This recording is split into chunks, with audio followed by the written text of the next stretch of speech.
श्री राधे। ओम नमः शिवाय। एक बार फिर से स्वागत है आप सभी का आपके अपने YouTube चैनल सनातन अमृत गंगा में। कल हमने श्रावण मास के 6ठे अध्याय का श्रवण किया।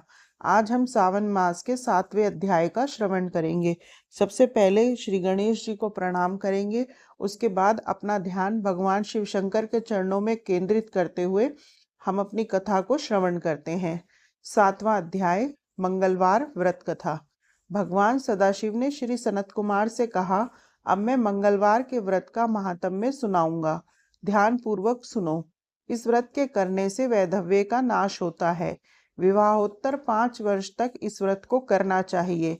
इस व्रत का नाम मंगला गौरी व्रत है। यह व्रत ताप का नाश करने वाला है। विवाह के पश्चात पहले मंगलवार के दिन इस व्रत को आरंभ करना चाहिए। पुष्प मंडप का निर्माण करके उसे कदली स्तंभों से शोभित करना चाहिए। उसे अनेक प्रकार के सुंदर वस्त्रों तथा फलों से सजाना चाहिए। मंडप में देवी की सोने की प्रतिमा बनाकर स्थापित करनी चाहिए। यदि सोने की प्रतिमा बनवाने की शक्ति ना रखते हो तो अपनी शक्ति के अनुसार किसी अन्य धातु की प्रतिमा बनवाकर स्थापित करनी चाहिए। इसके बाद उस प्रतिमा का अर्चन करना चाहिए। उस मंगला गौरी की प्रतिमा का षोडश उपचार तथा 16 दूर्वा दलों से और 16 चिड़चिड़ा दलों से, 16 चावल तथा 16 चने की दाल के दानों से अर्चन करना चाहिए। 16 बत्तियों का एक दीपक होना चाहिए अथवा 16 दीप जलाकर भक्ति द्वारा दही तथा चावलों का नैवेद्य समर्पण करना चाहिए। देवी की मूर्ति के पास सिल लोढ़ा रखना चाहिए। इस तरह 5 वर्ष तक व्रत करना चाहिए। फिर उद्यापन करके माता को बायना देना चाहिए। अब बायने के संबंध में सुनो। मंगला गौरी की एक पल सोने की प्रतिमा बनवानी चाहिए या आधे पल या आधे से आधे पल की प्रतिमा बनवानी चाहिए। अपनी शक्ति के अनुसार सोने अथवा चांदी के घड़ों को चावलों से भरना चाहिए। उस घड़े के ऊपर पहनने के कपड़े या चोली रखनी चाहिए। उसके ऊपर मंगला गौरी की प्रतिमा रखनी चाहिए।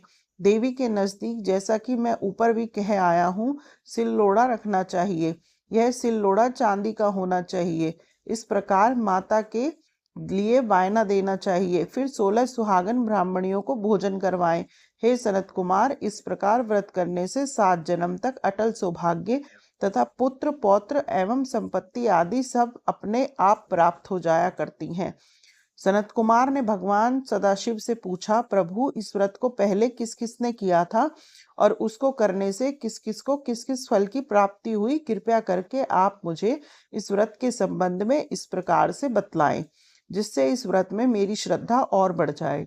भगवान श्री सदाशिव ने कहा, हे सनत कुमार, प्राचीन काल में कुरु देश में श्रुतकीर्ति नामक एक राजा शास्त्र ज्ञाता, कीर्तिमान तथा शत्रु रहित था। वह 64 कलाओं का जानने वाला व धनुर्विद्या में निपुण था। उसके यहाँ संसार की किसी वस्तु की भी कोई कमी नहीं थी। कमी थी तो केवल एक संतान की। संतान प्राप्ति के लिए वह दिन रात यत्न करता रहता था। उसने संतान के लिए देवी की आराधना भी की। एक दिन देवी ने उसकी आराधना से प्रसन्न होकर उसे साक्षात दर्शन दिए और कहा, हे श्रुतकीर्ति, वर मांगो। राजा श्रुतकीर्ति ने कहा, माँ, यदि आप मुझ पर प्रसन्न हैं तो मुझे एक पुत्र ही दे दीजिए। आपकी कृपा से मेरा यह धन धान्य आदि किसी चीज की कमी नहीं है। बस एक पुत्र सुख की कमी है, जिसे छोड़कर मेरे यहाँ सब आनंद है। राजा के वचन सुनकर देवी मुस्कुराई। उसने कहा, राजन, तुमने एक दुर्लभ वस्तु की याचना कर ली है। फिर भी तुमको पुत्र अवश्य दूंगी, लेकिन तुम मेरी बात को ध्यान पूर्वक सुनो।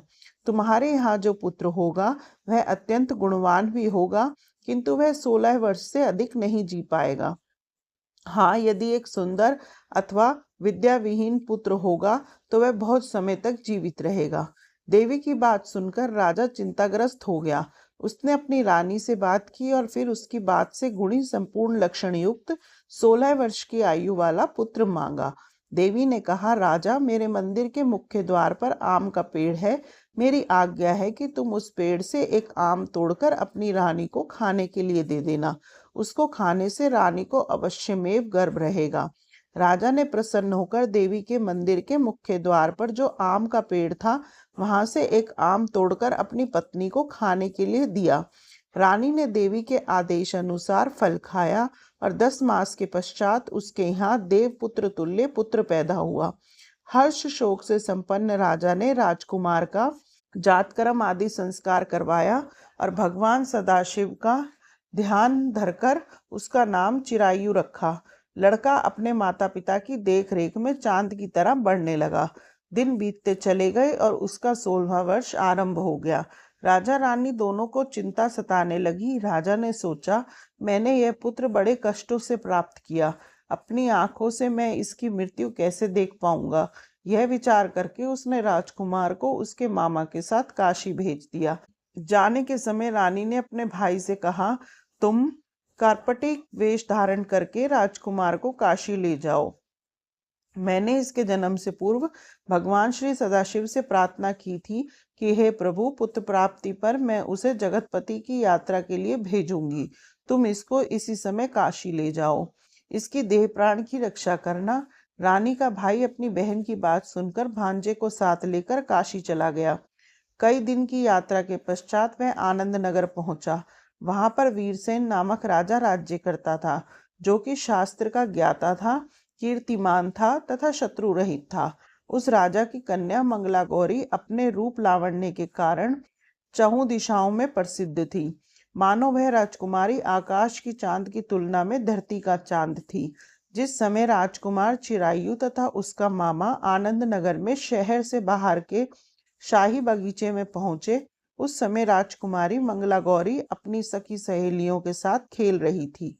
राजकुमार चिरायु तथा उसका मामा खेलती हुई लड़कियों को देखने लगे। खेलती हुई लड़कियों में से एक ने क्रोध से भरकर राजकुमार को रंडा कहा।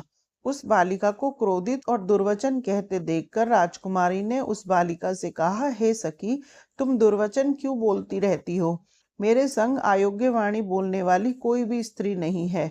देखो, मंगला गौरी के प्रसाद एवं मंगला गौरी व्रत के प्रभाव से मेरे हाथ से जिसके माथे पर चावल गिर जाए, उसके साथ मेरा विवाह हो जाने पर यदि वह थोड़ी आयु वाला भी हो तो वो चिरायु हो जाएगा।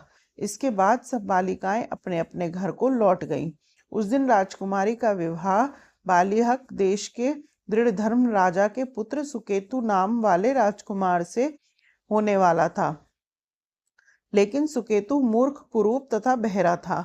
वर पक्ष वाले उसकी बजाय विवाह मंडप में अन्य अच्छा वर ले जाने की इच्छा प्रकट कर चुके थे।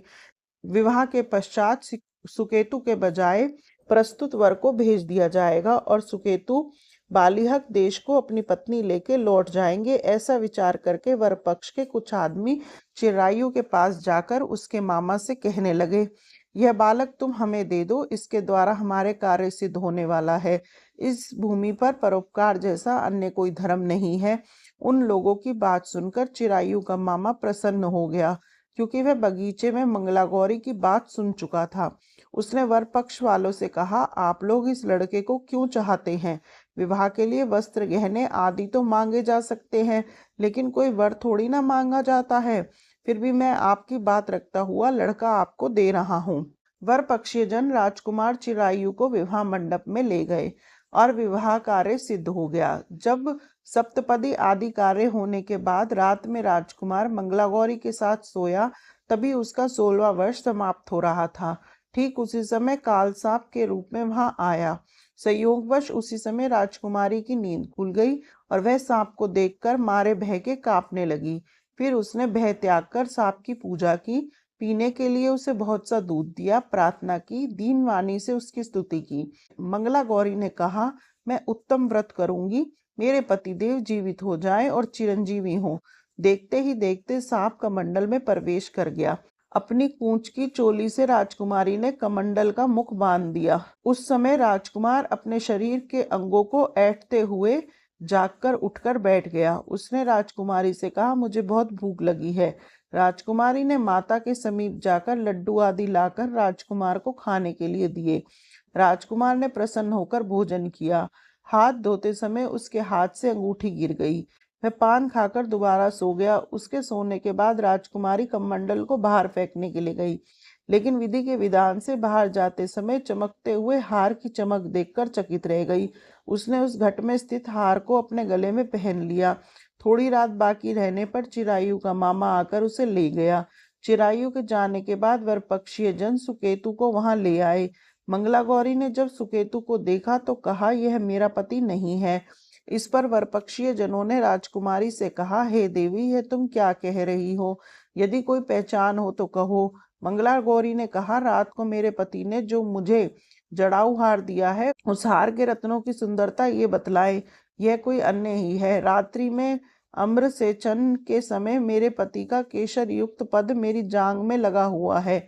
सब लोग उसे देखो। रात के समय मेरे और मेरे पति के बीच जो बातचीत हुई है और हमने क्या भोजन किया था, यह भी बतावें तो यह मेरे पति होंगे। मंगला गौरी की बात सुनकर वर पक्षीय जनों ने कहा, ठीक है।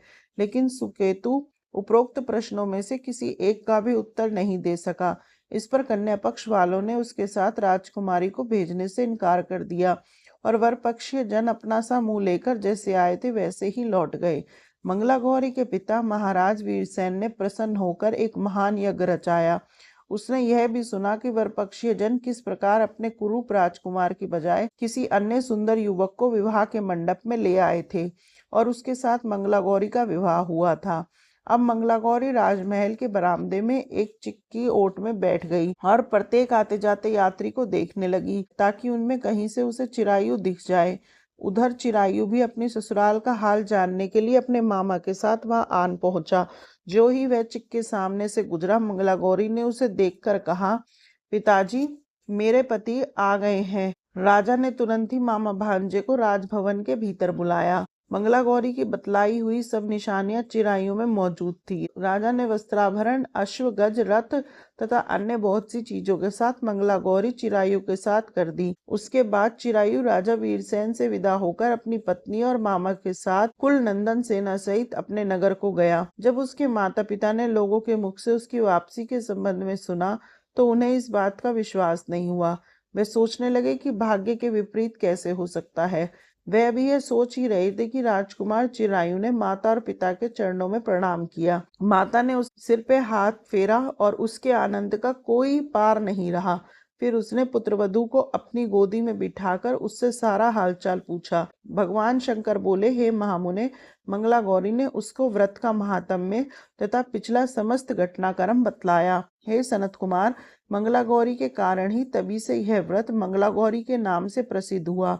इसे जो कोई भी सुनेगा अथवा इसका कीर्तन करेगा, उसके सभी मनोरथ सिद्ध हो जाएंगे। इसमें कोई संशय नहीं है। श्री सूत जी बोले, हे ऋषिगण, भगवान शंकर ने सनत कुमार से इस व्रत को कहा और वह इस कार्य की सिद्धि वाले व्रत को सुनकर गदगद हो उठे। उनको इसके सुनने से परम आनंद की प्राप्ति हुई। इसी प्रकार आज हमने श्रावण मास महात्म्य के 7वें अध्याय का श्रवण किया।